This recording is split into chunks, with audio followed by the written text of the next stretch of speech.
ನಮಸ್ಕಾರ ಎಲ್ಲ ನನ್ನ ಕನ್ನಡಿಗರಿಗೆ. ಇವತ್ತು ನಾನು RCB ಮತ್ತು CSK ಮ್ಯಾಚ್ ಪ್ರೆಡಿಕ್ಷನ್ ಮಾಡೋದಕ್ಕೆ ಬಂದಿದ್ದೀನಿ. ಅದಕ್ಕಿಂತ ಮುಂಚೆ ನಿನ್ನೆ ಮ್ಯಾಚ್ ಬಗ್ಗೆ ಒಂದು ಸ್ವಲ್ಪ ಮಾತಾಡೋಣ. ನಿನ್ನೆ ಯಾವ ಮ್ಯಾಚ್ ಇತ್ತು ಅಂದರೆ ಸನ್ರೈಸರ್ಸ್ ಹೈದರಾಬಾದ್ ಮತ್ತು ಲಕ್ನೋ ಸೂಪರ್ ಜೈಂಟ್ಸ್ ನಡುವೆ ಮ್ಯಾಚ್ ಇತ್ತು. ಸೊ ಟಾಸ್ ಗೆದ್ದಂಥ ಲಕ್ನೋ ಸೂಪರ್ ಜೈಂಟ್ಸ್ ಮೊದಲನ ಫೀಲ್ಡಿಂಗ್ನ ಆಯ್ಕೆ ಮಾಡಿಕೊಳ್ಳುತ್ತೆ. ಅದಾದಮೇಲೆ ಅವ್ರ ಕಡೆಯಿಂದ Travis Head, Nitesh Reddy, Klaasen and Ankit Varma ಅವರು ಅದ್ಭುತವಾಗಿ ಬ್ಯಾಟಿಂಗ್ ಆಡಿ 190 ರನ್ಗಳಿಗೆ 9 ವಿಕೆಟ್ಗಳನ್ನು ಕಳ್ಕೊಳ್ತಾರೆ 20 ಓವರ್ನಲ್ಲಿ. ಸೊ ಆ ಪಿಚ್ಚಿಗೆ ಹೋಲಿಸಿದ್ರೆ ಅದು ಕಡಿಮೆ ರನ್ ಅಂತಲೇ ಹೇಳ್ಬೋದು. ಇದನ್ನು ಚೇಸ್ ಮಾಡೋಕ್ಕೆ ಬಂದಂಥ ಲಕ್ನೋ ಸೂಪರ್ ಜೈಂಟ್ಸ್ ಏನು ಮಾಡ್ತಾರೆ, ಅವರ ಕಡೆಯಿಂದ ಮಿಚೆಲ್ ಮಾರ್ಷ್ ಮತ್ತು ನಿಕೋಲಸ್ ಪೂರನ್ ಅದ್ಭುತ ಸ್ಟ್ರೈಕ್ ರೇಟಲ್ಲಿ ಭರ್ಜರಿಯಾಗಿ ಆಡಿ 70 ರನ್ಗಳನ್ನು ಗಳಿಸ್ತಾರೆ. ಆಮೇಲೆ ಅಬ್ದುಲ್ ಸಮದ್ ಕೊನೆಗೆ ಒಂದು 27 ರನ್ ಹೊಡಿತಾರೆ. ಸೊ ಶಾರ್ದುಲ್ ಠಾಕೂರ್ ಅವರು 4 ವಿಕೆಟ್ಗಳನ್ನು ತೆಗಿತಾರೆ. ಸೊ ಫೈನಲ್ ಆಗಿ ಏನಾಗುತ್ತಂದರೆ ಲಕ್ನೋ ಸೂಪರ್ ಜೈಂಟ್ಸ್ ಅವರು ಆ ಮ್ಯಾಚನ್ನು ಗೆದ್ಕೊಳ್ತಾರೆ. ಸೊ ಈ ಟೂರ್ನಿಯಲ್ಲಿ ಅವರು ಮೊದಲನೇ ಮ್ಯಾಚನ್ನು ಗೆದ್ದು ಶುಭಾರಂಭ ಮಾಡಿದ್ದಾರೆ ಅಂತಲೇ ಹೇಳ್ಬೋದು. ಹಾಗೆ SRH ಅವರು ಕೂಡ ಇನ್ನೊಂದು ಸ್ವಲ್ಪ ರನ್ಗಳನ್ನ ಬಂದಿದ್ದರೆ ಈ ಮ್ಯಾಚನ್ನ ಅವರು ಡಿಫೆಂಡ್ ಮಾಡ್ಬೋದು. RCB ಮತ್ತು ಚೆನ್ನೈ ನಡುವೆ ಇವತ್ತು ಚಿದಂಬರಂ ಸ್ಟೇಡಿಯಂನಲ್ಲಿ ಚೆನ್ನೈನಲ್ಲಿ ಮ್ಯಾಚ್ ಇದೆ, ಚೆಕ್ ಆಫ್ನಲ್ಲಿ.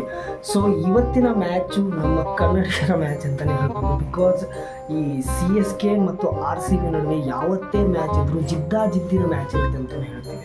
ಯಾಕೆಂದರೆ ಅವ್ರ ಕಡೆ ಕೂಡ ತುಂಬ ಅದ್ಭುತವಾದ ಪ್ಲೇಯರ್ ಇದ್ದಾರೆ, ನಮ್ಮ ಕಡೆ ಕೂಡ ತುಂಬ ಅದ್ಭುತವಾದ ಪ್ಲೇಯರ್ ಇದ್ದಾರೆ. ಸೊ ಈಗ ಚೆನ್ನೈನಲ್ಲಿ ನಾವು ಇಲ್ಲಿವರೆಗೂ ಆಡಿರೋ ಮ್ಯಾಚ್ನಲ್ಲಿ ಕೇವಲ ಒಂದು ಮ್ಯಾಚನ್ನ ನಾವು ಅವ್ರನ್ನ ಸೋಲಿಸಿದ್ದೀವಿ. ಮಿಕ್ಕ ಎಲ್ಲ ಮ್ಯಾಚ್ಗಳನ್ನು ಅಲ್ಲಿ ನಾವು ಅವರೇ ಡಾಮಿನೇಟ್ ಮಾಡಿದ್ದಾರೆ ನಮ್ಮ ಮೇಲೆ. ಸೊ ಯಾಕೆಂದರೆ ಅಲ್ಲಿ ಸ್ಪಿನ್ನರ್ಸ್ ಪಿಚ್, ಅದು ಚೆನ್ನೈ ಪಿಚ್ಚು. ಬಟ್ ಈ ಸತಿ ಹಾಗಾಗಲ್ಲ. RCB ಗೆಲ್ಲಬೇಕು ಅಂತ ನಾವು ಆಶಿಸ್ತಾ ಇರೋದ್ರಿಂದ ಸೊ RCB ಗೆಲ್ಲುತ್ತೆ. ಸೊ ಇವತ್ತೇನಾದರೂ ಡ್ರೀಮ್ ಲೆವೆಲ್ನಲ್ಲಿ ಯಾರಾದರೂ ಮಾಡೋರಿದ್ದರೆ ಇವತ್ತು ವಿರಾಟ್ ಕೊಹ್ಲಿ ಮತ್ತು ಸಾಲ್ಟ್ ಅವ್ರನ್ನ ನೀವು ಕ್ಯಾಪ್ಟನ್ ಮತ್ತು ವೈಸ್ ಕ್ಯಾಪ್ಟನ್ನ ಮಾಡ್ಬೋದು. ಸೊ ಇವರಿಬ್ಬರು ತುಂಬ ಚೆನ್ನಾಗಿ ಆಡ್ತಾರೆ. ಹಾಗೆ ಅದರ ಆಪ್ಷನ್ ರಚಿನ್ ರವೀಂದ್ರ ಅವ್ರನ್ನ ಕೂಡ ನೀವು ಮಾಡ್ಬೋದು. ಸೊ ಇವತ್ತಿನ ಮ್ಯಾಚ್ ಬಗ್ಗೆ ಹೇಳಬೇಕು ಅಂದರೆ RCB ಈ ಮ್ಯಾಚ್ನ ಗೆಲ್ಲುವುದು ತುಂಬ ಇಂಪಾರ್ಟೆಂಟ್ ಇದೆ. ಬಿಕಾಸ್ ಚೆನ್ನೈದವ್ರ ವಿರುದ್ಧ ಆಡೋದು ಅಷ್ಟೊಂದು ಸುಲಭ ಏನಲ್ಲ. ಯಾಕೆಂದರೆ ಅವರು ಹೋಮ್ ಗ್ರೌಂಡಲ್ಲಿ ಸ್ಪಿನ್ನರ್ಗಳಿಗೆ ನೆರವು ನೀಡ್ತಕ್ಕಂಥ ಸ್ಪಿಚ್ ಆಗಿರೋದ್ರಿಂದ ನಮ್ಮ ರಚಿನ್ ರವೀಂದ್ರ ಹಾಗೆ ರವೀಂದ್ರ ಜಡೇಜಾ ಅವರು ಕೂಡ ತುಂಬ ಒಳ್ಳೆ ಸ್ಪಿನ್ನರಲ್ಲಿ ಸ್ಪಿಚ್ಚಲ್ಲಿ. ಸೊ ನೂರ್ ಅಹ್ಮದ್ ಕೂಡ ಇದ್ದಾರೆ ಅವರಲ್ಲಿ. RCB ಅವರು ಕೂಡ ಸ್ಪಿನ್ನರ್ಗಳಿದ್ದಾರೆ. ಸ್ವಲ್ಪ ಬೌಲಿಂಗ್ನಲ್ಲಿ ನಮ್ಮ ಜೋಶ್ ಹಜಲ್ವುಡ್ ಇದ್ದಾರೆ. ಆಮೇಲೆ ಭುವನೇಶ್ವರ್ ಕುಮಾರ್ ಕೂಡ ಇವತ್ತು ಆಡುವಂಥ ಸಾಧ್ಯತೆ ಇದೆ.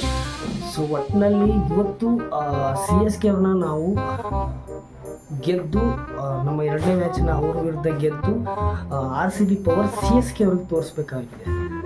ಸೊ ನಾನು ನಿನ್ನೆ ಹೇಳಿದಾಗೆ ನಿನ್ನೆ ವಿಡಿಯೋ ಮಾಡೋಕ್ಕಾಗಲಿಲ್ಲ, ರಾತ್ರಿ ಮಾಡೋಕ್ಕಾಗಲ್ಲ.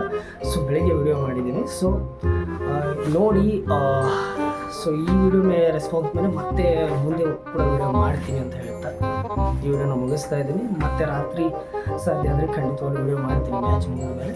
ಸೊ ಅಲ್ಲಿವರೆಗೂ